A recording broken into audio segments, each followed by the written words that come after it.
Welcome to మన్యమంతన్ TV. నేను మీ ధనలక్ష్మి.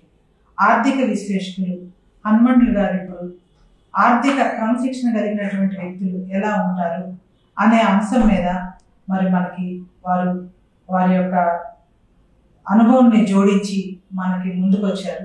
అన్ని విషయాలు మనకి చెప్పడానికి. నమస్కారం సార్.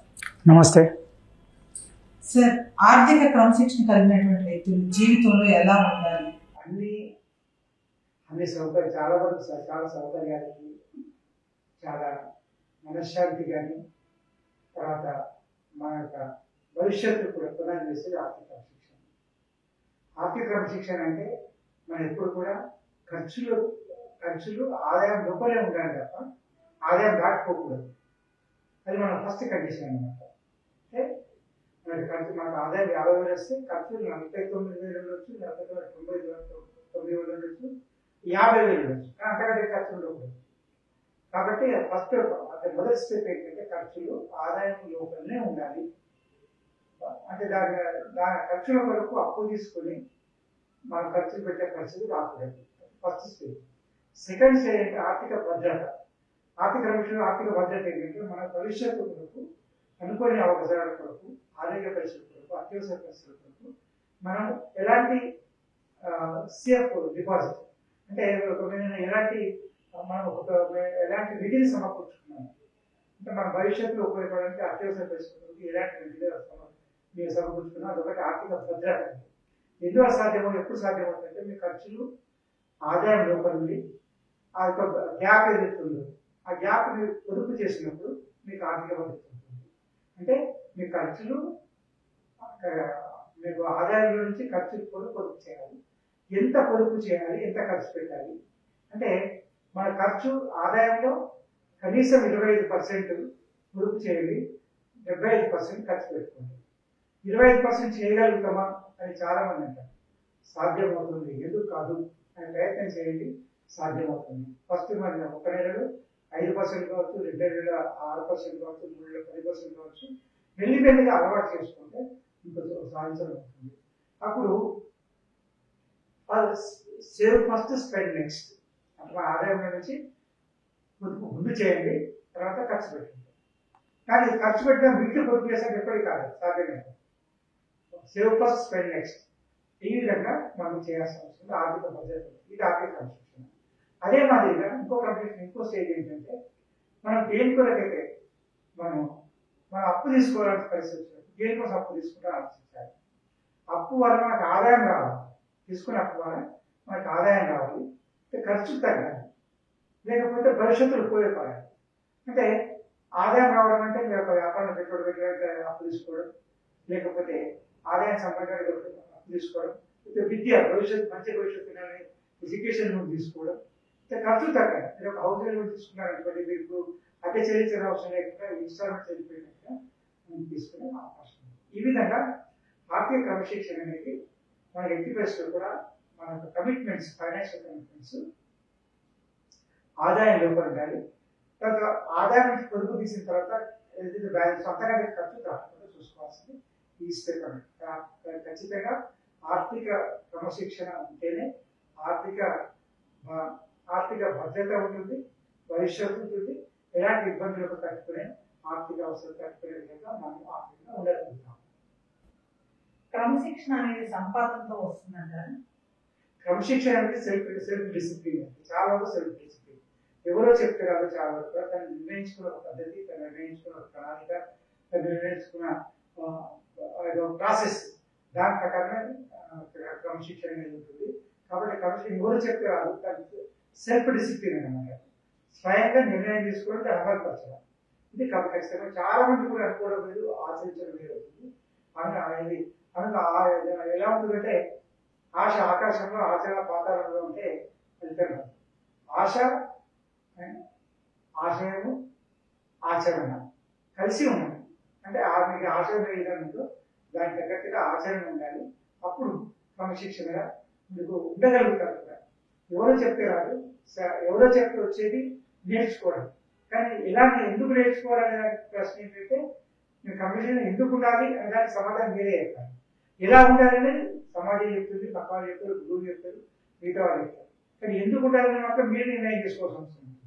కాబట్టి ఎలా ఎందుకు ఉండాలనేది ఫస్ట్ నిర్ణయం చేసుకుంటే దాని తర్వాత ఎలా ఉండాలనేది ఇతర ఎక్స్పర్ట్ల సలహాలు కానీ సూచనలు కానీ లేకపోతే ఫైనాన్షియల్ మేనేజర్స్ కానీ ఫైనాన్షియల్ ప్లానర్స్ కానీ లేకపోతే పెద్దల యొక్క సూచనలు కానీ కుటుంబ సభ్యులు ఎవరైనా సూచనలు తీసుకుని ఆ పద్ధతిని ఆచరించవచ్చు. క్రమశిక్షణ ఆర్థిక క్రమశిక్షణ కలిగినటువంటి వ్యక్తులు వాళ్ళ యొక్క జీవితాలు చూసుకుంటే మరి ఇతరులతో పోల్చుతాం కదా సార్, పోల్చినప్పుడు మరి వాళ్ళు ఎలా ఉండగలుగుతారు కొన్ని విషయాలు? ఆర్థిక క్రమశిక్షణలో మొదటి లక్ష్యం ఏంటంటే అభివృద్ధి. అంటే తన పెట్టిన చేసే వ్యవహారంలో కానీ వ్యాపారంలో కానీ ఏ విధంగా కానీ అభివృద్ధి కలగబడుతున్నారు. ఇవాళ మనం 10,000 పెట్టుబడి పెడితే వచ్చే సంవత్సరానికి 12,000 కావాలి, 15,000 కావాలి, 16,000 కావాలి. అంటే అభివృద్ధి అనేది కనబడాలి. ఆర్థిక క్రమశిక్షణ అభివృద్ధి ఎప్పుడు వస్తుంది? క్రమశిక్షణ అభివృద్ధి వస్తుంది. కాబట్టి అభివృద్ధి కావాలనుకున్న ప్రతి ఒక్కరికి క్రమశిక్షణ ఉంటుంది.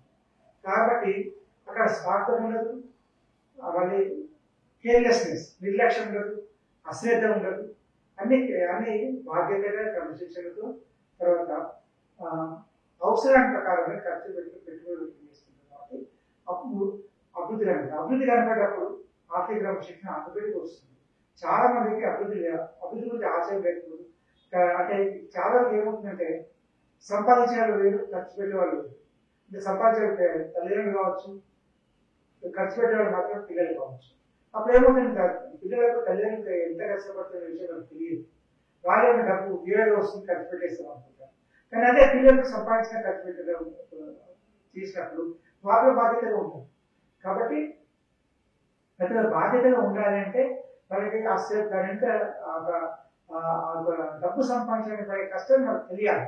వాళ్ళకు కూడా ఏం చెప్పాలంటే పిల్లలకు కూడా ఏదైనా వాళ్ళు అంటే మీరు సంపాదించుకునే కష్టాలు చదువుకునే ఎక్కడ సంపాదించడం మొదలెట్టండి.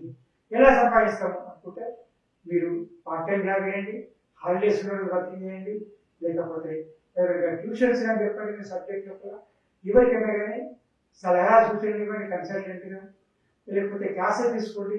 ఫ్రీ క్లాస్గా డబ్బు అది వేరే విషయం. కానీ మీరు ఒక విధంగా చదువుకునేటప్పుడే సంపాదించడం మొదలైతే ఆ డబ్బు యొక్క విలువ తెలుస్తుంది, దాన్ని ఎలా వాడుకోవడం తెలుస్తుంది, ఒక భవిష్యత్తులో మీ పెట్టుబడికి మీకు అభివృద్ధికి ఉపయోగపడుతుంది. కాబట్టి క్రమశిక్షణ అనేది ప్రతి అడుగులోనే అవసరం ఉంటుంది. కానీ అభివృద్ధి క్రమశిక్షణ ఉంటేనే అభివృద్ధి ఉంటుంది. ప్రతి క్రమశిక్షణ వ్యక్తి అభివృద్ధిని కోరుకుంటాడు. కాబట్టి ఆ అభివృద్ధి ద్వారా ఫలితాలు అందరికీ ఆయన ఒక్కడికే కాదు, ఆ అభివృద్ధి ఫలితాలు అనేది ఆయన ఉండే ప్రతి ఒక్కరికి, అంటే పార్ట్నర్స్ కావచ్చు, లేకపోతే వర్కర్స్ కావచ్చు, కస్టమర్స్ కావచ్చు, పెట్టుబడిదారులు కావచ్చు, అందరూ ప్రయోజనం జరుగుతుంది. కాబట్టి అభివృద్ధి పెట్టుబడి క్రమశిక్షణ అభివృద్ధి ఈ మూడుతోనే మనకు ఆర్థిక భద్రత కలగాలి. మరి ఆర్థిక క్రమశిక్షణ లేనటువంటి వ్యక్తులు ఎలా ఉంటారు?